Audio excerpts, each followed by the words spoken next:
صلی اللہ علیہ وسلم زن و ارجح۔ حضرت سوید بن قیس رضی اللہ تعالیٰ کہ میں اور حضرت مخرفہ العبدی ہم دو حجر نامی مقام سے کپڑے کی کچھ چیزیں، کچھ کپڑا لے کر آئے مکہ میں بیچنے کے لیے، تو حضور علیہ الصلاۃ والسلام ہمارے پاس خریدنے کے لیے تشریف لائے اور ہم سے بھاؤ تاؤ کیا۔ ایک پاجامہ تھا، ایک شلوار تھی، جس کے خریدنے کے لیے حضور علیہ الصلاۃ والسلام نے ہم سے بھاؤ تاؤ کیا، اور جب وہ ہم نے بیچ دیا حضور علیہ الصلاۃ والسلام کو، تو وہاں ایک شخص تھا جو اجرت لے کر وزن کیا کرتا تھا، یعنی وہ جو سکے ہوتے تھے وہ گن کر نہیں دیے جاتے تھے، وزن کر کے دیے جاتے تھے جو قیمت ہوتی تھی۔ تو حضور علیہ الصلاۃ والسلام نے اس وزن کرنے والے کو کہا زن و ارجح، کہ وزن کرو اور جھکتا تولو، یعنی جو میں سکے دے رہا ہوں، جو میں پیسے دے رہا ہوں، اس کو تھوڑا جھکتا تولو تاکہ کچھ زیادہ پیسے میری طرف سے اس دکاندار کو مل جائیں اور میری طرف سے کچھ زیادہ چلے جائیں، کم نہ جائیں۔ یہ مسند احمد کی روایت ہے اور ابو داؤد شریف کی روایت ہے۔ اس سے ایک چیز تو ہمیں یہ معلوم ہوئی کہ حضور علیہ الصلاۃ والسلام خود بازار تشریف لے گئے چیز خریدنے کے لیے، تو ایک تو ہمیں یہ بھی معلوم ہوا کہ کسی کا بازار جانا کچھ خریدنے کے لیے اس کی بزرگی کے خلاف نہیں ہے۔ ہمارے ہاں بزرگی کے اور نیکی کے معیارات اپنے بنائے ہوئے ہیں۔ کسی مولوی صاحب کو اگر دیکھ لیا، کسی نیک آدمی کو اگر بازار میں دیکھ لیا، تو کہتے ہیں یہ کیسا عالم ہے، یہ کیسا نیک آدمی ہے، یہ کیسا مفتی ہے، بازار میں گھوم رہا ہے۔ یہ بعینی ہی وہ اعتراض ہے جو کافروں کا رسولوں کے بارے میں ہوتا تھا۔ قرآن کریم نے اس کو بیان کیا ہے، وَقَالُوا مَا لِهَذَا الرَّسُولِ يَأْكُلُ الطَّعَامَ وَيَمْشِي فِي الْأَسْوَاقِ، کہ یہ کافر کہتے ہیں یہ کیسا رسول ہے، کھانا بھی کھاتا ہے اور بازاروں میں بھی گھومتا ہے۔ تو یہ بات اچھے طریقے سے یاد رکھنی چاہیے کہ یہ بزرگی کا معیار نہیں ہے۔ یہ جو بزرگی کا معیار ہے نا کہ سفید کاٹن کے کپڑے پہنے ہوں اور 2 گاؤں تکیے ایک طرف ہوں، 2 گاؤں تکیے دوسرے طرف ہوں، اور خوشبو کی پھوار ہو اور بس کوئی آ کے ہاتھ چوم رہا ہو، یہ معیار نہیں ہے بزرگی کا۔ اگر کوئی شخص ان سارے تقاضوں پر پورا اتر رہا ہے، اس کا یہ مطلب نہیں کہ یہ بزرگ ہے۔ بزرگی کے معیارات شریعت پر عمل ہے۔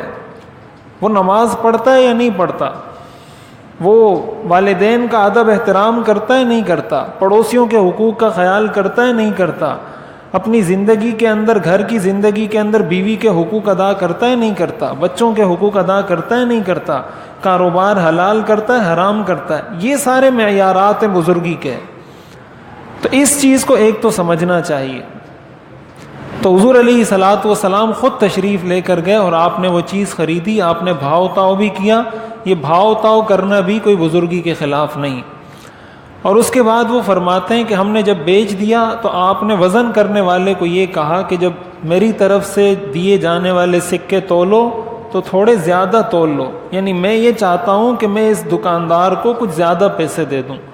تو اس سے ایک سنت ہمیں یہ بھی معلوم ہوئی کہ عموماً تو ہر آدمی اس چکر میں ہوتا ہے کہ میرے کو زیادہ پیسے ملیں، لیکن حضور علیہ الصلاۃ والسلام کی سنت یہ ہے کہ آپ نے یہ فرمایا کہ بہترین آدمی وہ ہے سمحن اذا اقتضى و سمحن اذا باع، کہ جب بیچے یا خریدے تو نرمی کا معاملہ کرنے والا ہو۔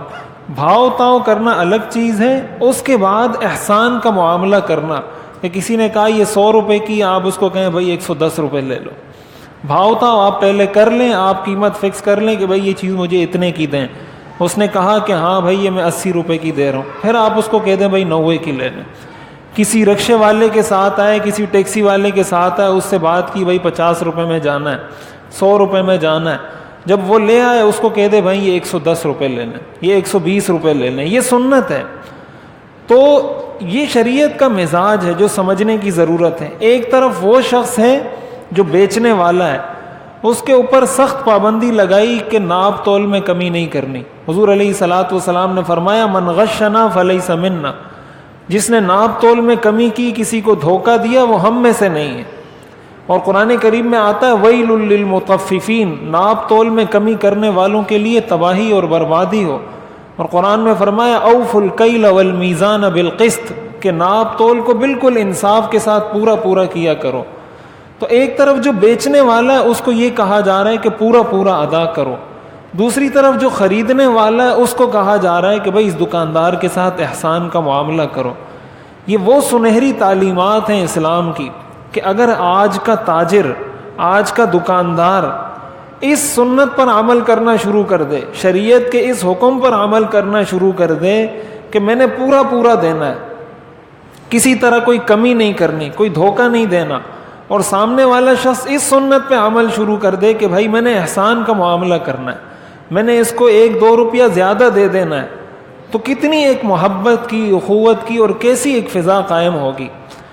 تو جو لوگ تجارت کرتے ہیں، کاروبار کرتے ہیں، تو عمر رضی اللہ تعالی عنہ فرمایا کرتے تھے لا یبیع فی سوقنا الا من تفقہ فی الدین، کہ ہمارے بازار میں کوئی شخص دکان نہ کھولے مگر وہ شخص جس کو دین کے مسائل کا علم ہو۔ آپ بازار میں کسی کو دکان کھولنے نہیں دیتے تھے جب تک اس کو اس کے مسائل کا علم نہیں ہوتا تھا۔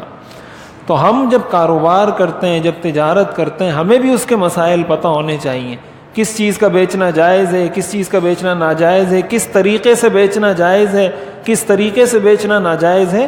بہت تفصیلی احکام ہیں خرید و فروخت کے اور سارے معاملات کے شریعت کے اندر۔ ہم تو یہ سمجھتے ہیں کہ شریعت میں صرف نماز کے احکام ہیں، روزے کے احکام ہیں اور یہ احکام ہیں۔ یہ معاملات کے احکام ان سے زیادہ تفصیلی ہیں، ان سے زیادہ تفصیل کے ساتھ بیان کیا گیا ان احکام کو۔ لہٰذا اور یہ جو کہا جاتا ہے نا کہ ہر مسلمان پر علم کا حاصل کرنا فرض ہے، اس کا مطلب یہی ہے کہ 24 گھنٹے کی زندگی میں انسان کو جس شعبے سے پالا پڑتا ہے اس شعبے کا علم حاصل کرنا اس پر فرض ہے۔ مثلا وہ ایک والد ہے، اس کو یہ پتہ ہونا چاہیے اولاد کی تربیت کیسی کرنی ہے، یہ فرض ہے۔ وہ ایک بیٹا ہے، اس کو یہ پتہ ہونا چاہیے کہ والدین کے کیا حقوق ہیں، یہ علم حاصل کرنا فرض ہے۔ وہ ایک دکاندار ہے تو اس کو پتہ ہونا چاہیے شرعی تجارت کیسے ہوتی ہے، یہ علم اس پر حاصل کرنا فرض ہے۔ جس شعبے سے اس کا تعلق بنتا ہے، پڑتا ہے، واسطہ پڑتا ہے، اس کا علم حاصل کرنا یہ فرض ہے، فرض عین ہے۔ اس لیے کہ جب اس کو پتہ نہیں ہوگا تو کیسے صحیح کام کرے گا، کیسے حلال کرے گا، حرام سے بچے گا۔ تو یہ بھی شریعت کا ایک حکم ہے کہ دینے والے کو یہ چاہیے، چاہے وہ دکاندار ہو، کہ وہ زیادہ دے، اور خریدنے والے کو یہ چاہیے کہ وہ پیسوں میں زیادتی کرے، پیسوں میں احسان کا معاملہ کرے۔ جب یہ فضا کسی مارکیٹ میں، کسی کمپنی میں، کسی بازار میں قائم ہوتی ہے تو پھر وہ معیشت ترقی کرتی ہے، ایسے ملک کی تجارت ترقی کرتی ہے، ایسے ملک کی معیشت ترقی کرتی ہے۔ آج دنیا کے اندر اگر دیکھ لیا جائے، جو چیزیں باہر ممالک سے آتی ہیں، ہمارے لوگ آنکھیں بند کر کے لے لیتے ہیں اس کو۔ ان کو اس بات کا یقین ہوتا ہے کہ اگرچہ یہ کافر ہیں لیکن اس نے جو لکھا ہے وہ صحیح لکھا ہوگا، اس نے جو وزن لکھا ہے کہ اس کا یہ وزن ہے تو اس کا یہی وزن ہوگا، اس نے یہ لکھا ہے کہ اس کے یہ اجزاء ہیں تو اس کے یہی اجزاء ہوں گے۔ لیکن ایک مسلمان کو دوسرے مسلمان پر بھروسہ نہیں۔ نتیجہ کیا ہے کہ ان کی معیشت ترقی کر رہی ہے، ہم ان کی چیزیں خرید رہے ہیں تو ان کی معیشت ترقی کر رہی ہے نا۔ جب میں بھی ان کی چیز خریدوں، آپ بھی ان کی چیزیں خریدیں، اس کا مطلب ان کی چیزیں زیادہ بک رہی ہیں، ان کی تجارت ترقی کر رہی ہے اور ہماری تجارت ترقی نہیں کر رہی۔ وجہ یہ ایک سنت ہے کہ انہوں نے حضور علیہ الصلاۃ والسلام کی اس سنت کو کافر ہونے کے باوجود اپنایا ہے تو ان کی تجارت ترقی کر رہی ہے۔ ہم نے اس سنت کو چھوڑا ہے تو ہماری معیشت نیچے گر رہی ہے۔ تو شریعت اور سنت پر عمل کرنے میں انسان کا دنیاوی فائدہ بھی ہوتا ہے، اخروی فائدہ بھی ہوتا ہے۔ اللہ تعالی عمل کرنے کی توفیق عطا فرمائے۔